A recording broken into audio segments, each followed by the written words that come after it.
Alright, balitang international ulit tayo mga tol dahil ito'y binabantayan ngayon ng buong daigdig dahil dito nakasalalay ang magiging kapalaran ng ating mundo. Dito nga sa nangyayaring labanan sa pagitan ng Ukraine at saka ng Russia na kamakailan lang mga tol nahihila na rin ng Amerika na posibleng makagera din mga tol ng Russia, no? Ngayon, ang sabi ng European leaders, dapat kasama ang Ukraine. Si Zelensky mga tol dito sa magiging pagpupulong ni Donald Trump at saka ni Putin kaugnay sa ceasefire. Hindi pwedeng hindi kasama no si Zelensky o ang Ukraine dahil part sila mga tol ng nangyayaring sigalot. Actually sila nga Sila nga ang pag-uusapan mga tol. May kinalaman talaga sila dito sa ceasefire talk na to ni Putin at saka ni Trump. No, sabi rito sa report, nakatakdang magpulong sina US President Donald Trump at saka si Russian leader Vladimir Putin sa Alaska sa Friday o sa Biyernes para pag-usapan ng matagal nang hinihiling na ceasefire sa pagitan ng Ukraine at ng Russia. Pero hindi kasama ang Ukraine mismo dito sa pulong na to dahil ayaw nga yan ni Putin. Ito'y nakakaapekto mga tol no, sa imahe ni Donald Trump bilang isang matikas na presidente kung tutupi siya mga tol sa mga kagustuhan ni Putin. Sa nasabing pagpupulong, hindi nabanggit na kasali si Ukrainian President Volodymyr Zelensky, bagay na tinututulan ng ilang European leaders na ginigiit mga tol na dapat isama ang Ukraine sa usapang pangkapayapaan. Kasi hindi ka pwedeng makipag-usap on behalf ng ibang bansa. Halimbawa, ikaw si Trump, di ba? Ang bansa mo, Amerika Do kapanalig mo o katay o kaalyansa mo itong Ukraine, kumbaga ikaw yung magiging representative ng Ukraine, dapat nandoon mismo yung president ng Ukraine para talagang masiguradong magkakaroon ng kapayapaan.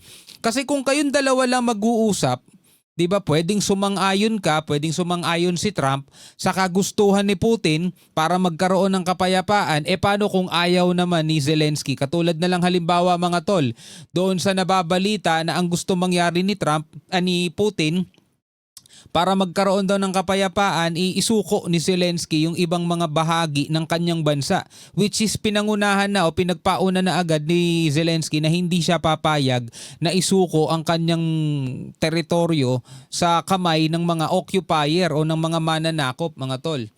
Anyway, para mas makuha natin yung buong detalye, panoorin na lamang natin itong balita mula rito sa UNTV News and Rescue. Bago natin to simulan, huwag mong kalimutan mag-subscribe. Click mo na rin ang notification bell para ma-notify ka whenever na may mga bago tayong reaction videong tulad nito. Huwag na natin patagalin pa, panoorin na natin mga kapatid. Ich werde noch heute ein weiteres I'm going to make another phone call to President Trump today. Telefonat mit Präsident Trump führen.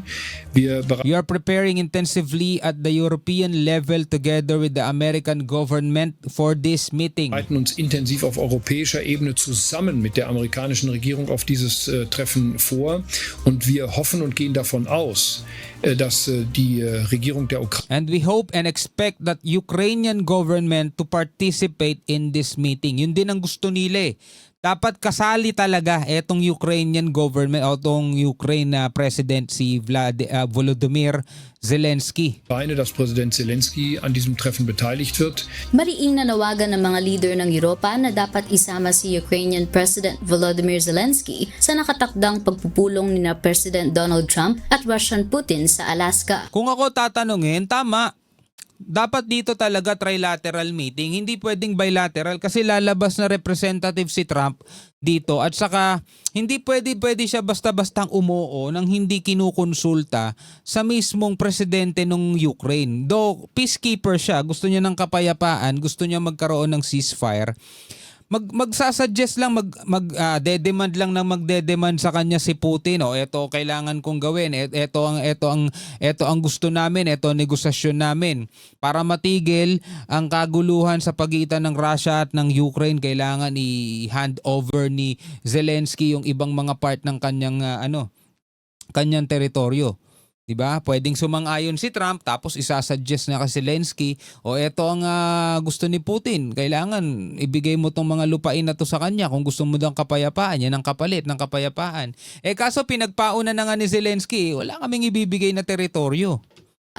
Ayon sa kanila, imposibleng makamit ang isang makatarungan at pangmatagalang kasunduang pangkapayapaan kung wala ang mismong bansang sangkot sa gyera. Президент Трамп оголосив про підготовку своєї зустрічі з Путіним на Алясці. Very far away from this war, which is raging on our land. Дуже далеко від цієї війни, яка триває на нашій землі проти нас. Against our people, and which anyway can be ended without us, without Ukraine.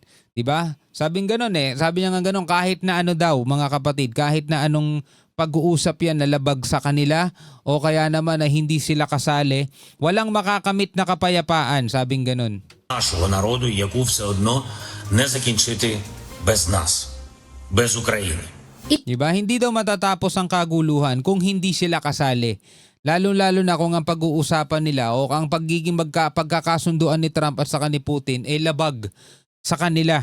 Hindi para sa kanila. Dahil nga ang 'di ba ang lumalabas na usap-usapan, swapping of land, 'di ba? Itinakda ang pulong ngayong Biyernes para subukang tapusin ang halos 3 taon ng digmaan. Ngunit ayon sa European Union at ilang pangunahing leader ng Europe, posibleng magresulta ang pag-uusap ng isang kasunduan kung saan mapipilitan ang Ukraine na ibigay sa Russia ang ilan sa kanilang teritoryo. 'Di ba? Sa joint statement na inilabas ng mga leader ng bansang France, Posibleng doon daw mauwi mga tol. Kaso sinabi na nga ng Ukraine hindi nila ibibigay yung kanilang lupain o kanilang teritoryo sa kalaban. Italy, Germany, Poland, United Kingdom, Finland at ni European Commission President Ursula von der Leyen, binigyan diin nila ang suporta sa kapayapaan para sa Ukraine.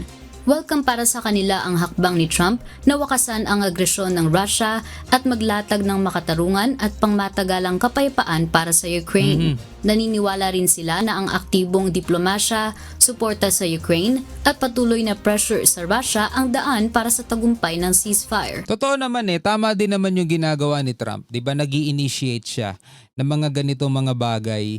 Kesa armasan niya ng armasan ng Ukraine mga tol, sila rin ang mauubusan diyan. 'Di ba? Kumilos siya para sa kapayapaan. Pero tulad nga nung sinasabi ng ibang mga European leader, kung talagang gusto nilang makamit ang pangmatagalang kapayapaan, dapat kasama si Zelensky dito sa pagpupulong na to.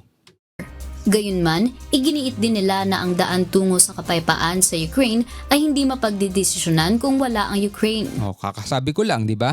Maganda yung hangarin ni Trump. Maganda yung gusto niya mangyari. Yun nga lang, hindi nga lang makakamit yung kapayapaang totoo, 'di ba? Kung hindi kasama si Zelensky. Muli silang nanindigan sa kanilang suporta sa panig ng Ukraine at handang makipagtulungan sa Amerika para sa interes at seguridad ng mga mamamayan ng Ukraine. Nagpasalamat naman si Ukrainian President Volodymyr Zelensky sa suporta ng European leaders sa kanyang bansa. Активний дипломатичний Today was an active day of diplomacy. день сьогодні. І відразу Since the morning, we've been coordinating with координація partners. з партнерами. Британія, The United Kingdom, France, Finland, Estonia, Denmark, and Spain. Франція, Фінляндія, Естонія, Данія, Іспанія. Дякую всім за чітку I thank everyone for their support. підтримку. Bagamat bukas si Trump sa posibilidad ng pagdalo ni Zelensky sa Alaska meeting, sinabi ng Kremlin na malayo pa ang kondisyon para sa kanilang direktang pag-uusap.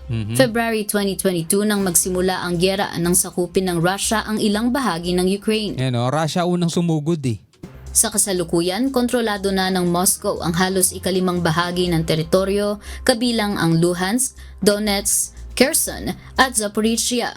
Sa kabila nito, patuloy na lumalaban ng Ukraine at iginiit na hindi nila isusuko ang alinman sa kanilang teritoryo sa Russia. Звісно, Of course, we will not reward Russia for what it was perpetrated. ми не дамо Росії нагород за зроблене. Український Ukrainian people deserve peace, народ заслуговує на мир. Але всі but all partners must understand what a dignified peace is. партнери мають розуміти, що таке достойний мир. May Viandog, UNTV News and Rescue. Kung kayo tatanungin, halimbawa ilalagay kayo sa katayuan ni Zelensky. 'Di ba? Kayo, Kung ilalagay kayo sa katayuan ni Zelensky, mag-uusap yung dalawang leader, Amerika at saka Russia. Pag-uusapan nila yung tungkol sa kapayapaan, involve yung bansa mo. Ikaw ba, o sige, kaya nyo na yan. Gaganon ka na lang ba? Hindi, kaya nyo na yan. Kung ano mapagkakasunduan nyo, sige, gano'n na lang din. Para ano? Para matigil na tong kaguluhan. Papayag ka ba ng gano'n lang? Paano nga dito mga tol? Ang pinag-uusapan nga rito, baka mauwi o ang mangyari is mapipilitan na lang, bitawan na ng Ukraine etong mga lupain, etong mga teritoryo nila na nasakop na ng Russia. Nung unang unang bugso pa lang mga tol ng mga kaguluhan dito, February 2022 nung sumalakay ang Russia dito sa Ukraine. At nakuha na nga yung ibang mga bahagi na ngayon ay gustong maging full control na talaga nila dito. Kasi pumapalag ang Ukraine dun eh. Dun sa mga lugar na yun mga tol, pumapalag. So ang gusto mangyari is bigay mo na to para matigil na yung kapayapaan dyan. Pero ang sabi ng Ukraine, wala silang ibibigay na kahit na anong teritoryo sa mga occupier o doon sa mga mananakop.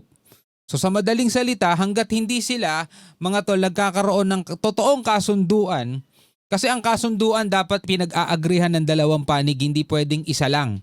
'Di ba? Dalawang panig yan na involved mga tol. Both parties dapat nag-agree. Pag walang kasunduan, walang kapayapaan, walang matitigil na kaguluhan diyan. At sabi nga ni Trump, etong kaguluhan na to sa pagitan ng Ukraine at saka ng Russia ay posible pang lumawak at lumaki sa level mga tol na pandaigdigang labanan na. Which is yan ay binabantayan ngayon ng buong daigdig dahil napakalaking napakalaking bagay niyan mga tol na wag naman sana, di ba? Anyway, bilang mga Pilipino mga tol, ano ang inyong masasabi tungkol dyan? Comment na lamang kayo sa ibaba. Kahit malayo tayo dyan, damay ang Pilipinas mga tol dahil nga sa pang-ekonomiyang epekto nito sa buong mundo mga tol. Hanggang sa muli, ako nga pala si Shobal D. Peace out.